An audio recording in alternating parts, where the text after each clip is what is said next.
Coba bayangkan dulu orang berjalan kaki puluhan kilometer hanya untuk berdagang, menenun kain dengan tangan selama berhari-hari, atau menulis surat lalu menunggu berbulan-bulan sampai balasan datang. Sekarang kita bisa naik kendaraan hanya dalam hitungan menit, membeli barang lewat ponsel, bahkan berbicara dengan orang di belahan dunia lain secara langsung. Semua perubahan besar ini bukan kebetulan, melainkan hasil dari serangkaian revolusi industri yang telah mengubah cara manusia hidup dan bekerja dari mesin uap, listrik, komputer hingga kecerdasan buatan.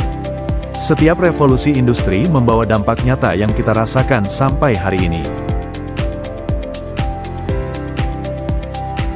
Revolusi industri pertama lahir di Inggris pada akhir abad ke-18. Latar belakang munculnya era ini adalah meningkatnya permintaan barang, terutama tekstil, serta ketersediaan batu bara dan biji besi yang melimpah. Modal dari perdagangan kolonial juga membuat Inggris siap membangun pabrik-pabrik besar. Teknologi kunci pada masa ini adalah mesin uap karya James Watt, mesin pemintal benang spinning jenny, dan alat tenun mekanis. Dengan penemuan ini, tenaga manusia dan hewan mulai digantikan oleh mesin.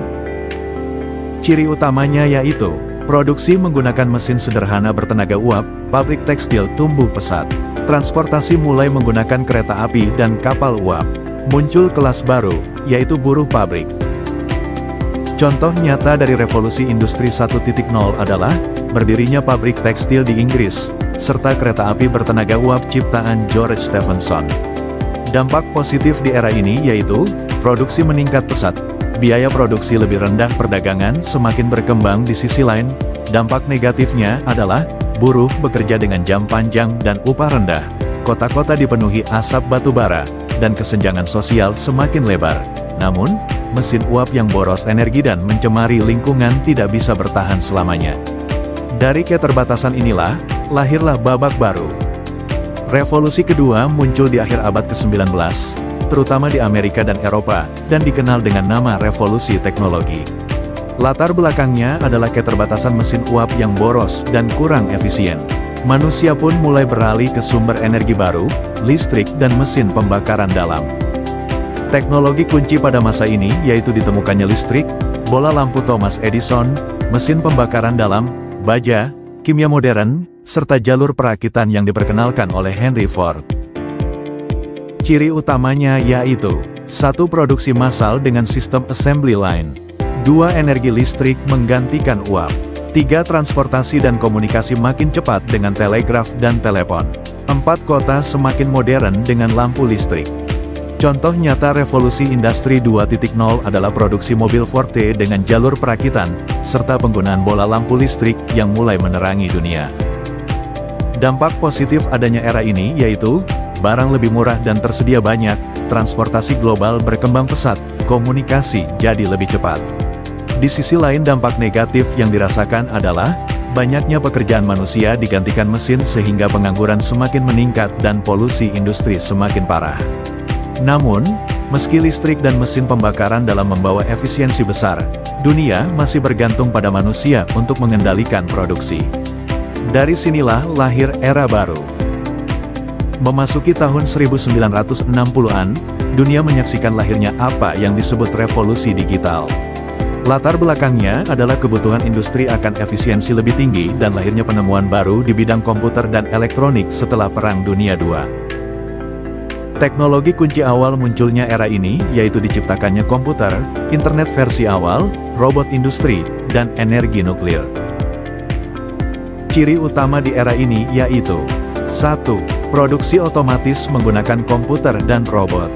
2. Internet mulai menghubungkan dunia. 3. Teknologi informasi berkembang pesat. 4. Efisiensi produksi meningkat drastis. Dampak-dampak positif dari era ini yaitu pekerjaan dapat diselesaikan dengan lebih cepat dan efisien, lahir industri baru di bidang teknologi dan telekomunikasi. Di sisi lain, dampak negatif dari era ini adalah ketergantungan pada komputer semakin besar dan lapangan kerja tradisional semakin berkurang. Namun, komputer dan internet generasi awal masih terbatas dan berdiri sendiri-sendiri. Lalu muncullah pertanyaan, bagaimana jika semua sistem terhubung, mesin bisa saling berkomunikasi, bahkan belajar sendiri? Itulah yang membawa kita ke revolusi industri 4.0. Revolusi industri keempat lahir di awal abad ke-21, ditandai dengan perpaduan teknologi digital, fisik, dan biologis.